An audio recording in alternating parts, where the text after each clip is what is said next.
So D&D is a game with a lot of history, and with that comes plenty of expectations for what your game should look like. Things like random encounters and experience points are so ingrained into the general nerd lexicon that many people will have heard of them over and over before they ever touch D&D. And once they do learn that they come from D&D, then they might assume that they're totally critical to running a good game. Now, some of these tropes do deserve to be continued, but plenty are either obsolete in the modern gaming world or just weren't that engaging to begin with. I will say that over the past few years, the community has become somewhat less traditionalist, which is potentially because in the 5e era, the D&D player base has gotten much larger and much younger. I certainly don't have any data to back this up, but if you ask me to picture a hardcore D&D player like 10 years ago, I'd probably picture some Midwestern dad with a basement full of old miniatures. Whereas now, I'd probably picture some Zoomer with dyed hair who spends all their time on Discord. Still, the former group has much more influence in the game design world, and I thought it was worth reminding people that if you see something recommended in the 5th edition Dungeon Master's Guide, it's not necessarily good.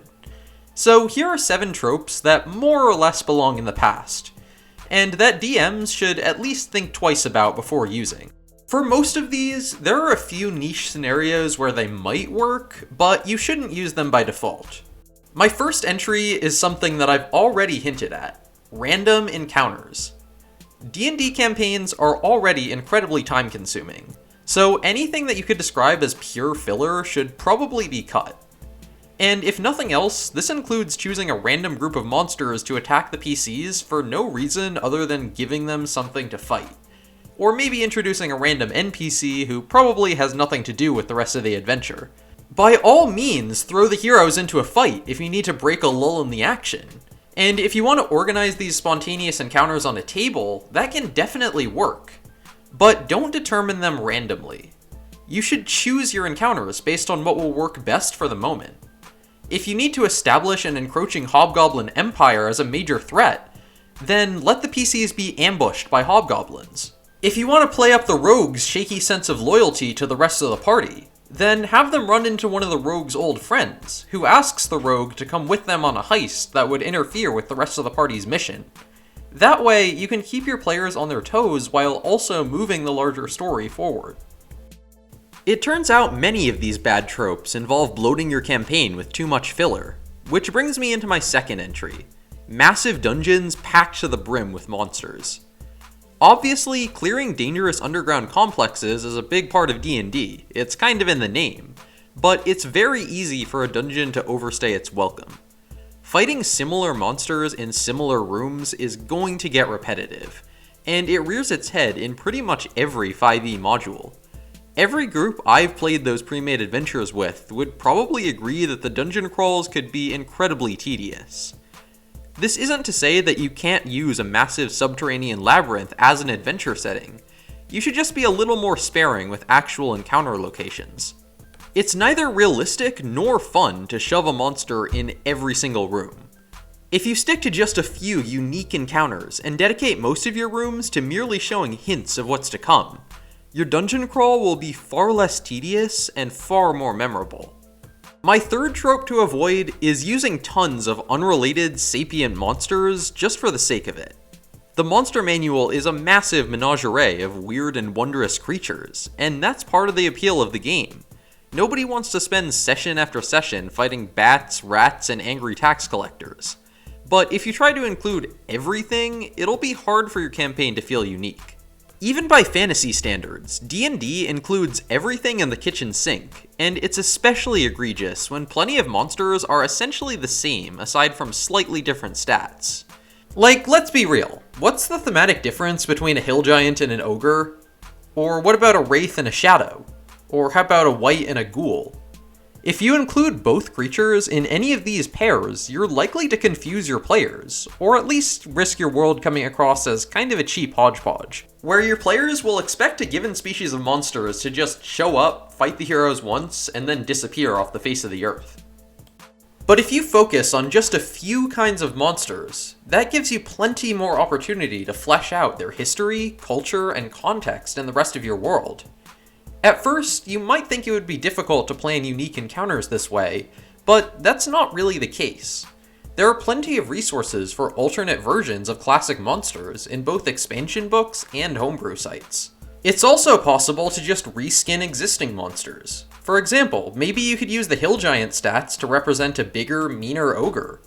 And when it comes to more animalistic creatures, they can easily slot into just about any adventure, since they don't carry a lot of world building baggage. But when it comes to sapient creatures, unless the difference between orcs and gnolls is important to your campaign, it's probably best to choose one or the other. Fourth on the list is policing alignment restrictions. Now, alignment has a place in D&D for sure.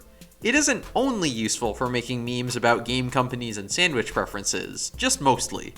In D&D, it should really be used as nothing more than a little shorthand to guide players on how their character should generally act.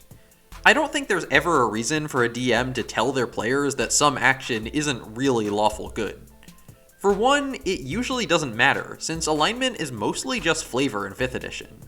There are a few cases in which it does matter, like restrictions on a few magic items, and in earlier editions it mattered a lot. But even then, you have a much better alternative. If a character seems to be acting grossly out of alignment, just talk to the player about potentially changing it. That'll encourage character development, while insisting that a PC has to stay within one box will only stifle it. Fifth on the list are save or die effects.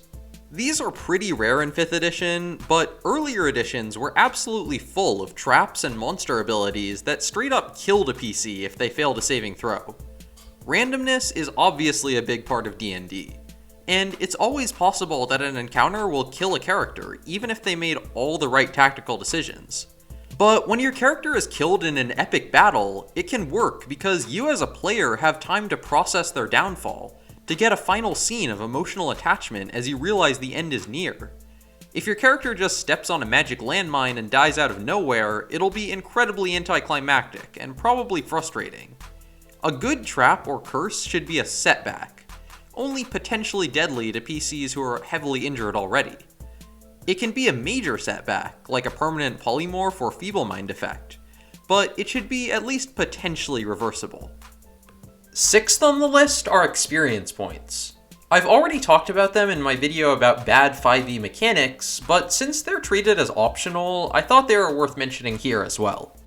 In short, experience points almost always cause more harm than good. They incentivize DMs to write up a slog of filler encounters, and for players to chase every monster, even if it doesn't make sense for their characters. Plus, it can be hard to predict what level the characters will be at a given point in the campaign. Unless your players really want a hyper-tactical, almost video gamey experience, you're better off just letting the PCs level up whenever it seems most appropriate to you, likely whenever they reach a key milestone in the story. And finally, you shouldn't assume every campaign will run from level 1 to 20. Obviously, there's a place for ultra-long campaigns, but they have more problems than you might think. The most obvious is that after a few dozen sessions, your players could lose interest. Maybe they'll grow tired of their characters, or maybe you'll run out of ideas as a DM, resorting to repetitive encounters and recycled plot points. Second, it's difficult for such a campaign to have a cohesive story from beginning to end. It's not impossible, but you do need to realize that low-level D&D and high-level D&D are entirely different games thematically. If you want your campaign to feel like Lord of the Rings, you really shouldn't go beyond 7th or 8th level. Any higher than that, and traditional fantasy obstacles like humanoid armies and vast physical distances stop mattering to the characters. On the other hand, if you want to run a gonzo interplanar smackdown, you shouldn't feel obligated to slog through the lower levels before getting to the cool stuff. But even then, you should be warned that high-level D&D is kind of a mess. Character balance starts to slip, very few creatures in the monster manual can challenge the heroes at all, and the encounter building guidelines become totally worthless. I do have a video on how to make the most out of high-level gameplay, but overall, there's a good chance that your campaign will be better off if you end at least a little earlier than level 20. So there you have it. Again, with the possible exception of alignment policing, I don't think you should never do any of these, especially if you're going for a deliberately old school feel. But I do feel like all of these tropes are taken for granted by most DMs, and avoiding them will usually improve your game without undermining what most players expect from D&D. Now, what do you think? Would you argue that any of these tropes are iconic for a reason? Or is there another sacred cow that you'd like to send to the chopping block? Let me know in the comments below. And as always, a like is always appreciated. Be sure to subscribe if you want to see more content like this, and I'll see you all next time.